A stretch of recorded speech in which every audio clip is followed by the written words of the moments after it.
정부는 바로 지난달 앞으로 고독사 사망자를 20% 줄이겠다고 했었습니다. 지금도 물론 고독사를 막기 위한 장치들이 있지만 그 시스템을 제대로 활용하지 못하고 있습니다. 이번에도 위기 신호에도 불구하고 현장에 가보질 않았고 그래서 시스템은 작동하지 않았습니다. 윤정주 기자입니다. A씨는 지난해 12월부터 넉 달간 전기요금이 밀렸습니다. 한국전력은 전기요금을 3개월 이상 내지 않은 가구를 복지부에 알립니다. 이렇게 위기가구로 등록되면 지자체가 찾아가 봐야 합니다. 하지만 지자체는 구조 신호를 제대로 들여다보지 못했습니다. 어제부터 저희가 내용을 인지를 하고 현장 확인도 하고 이제 그러고 있는 상황이에요.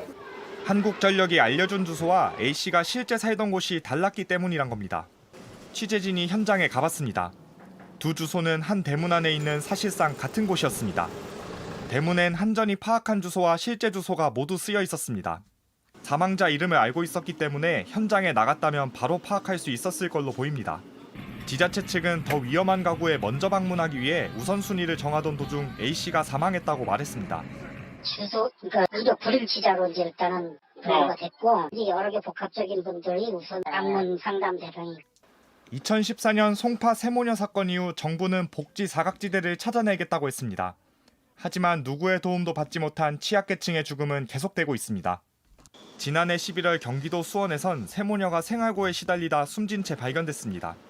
정부는 지난달 2027년까지 고독사 사망자를 20% 줄이겠다며 대책을 발표했습니다.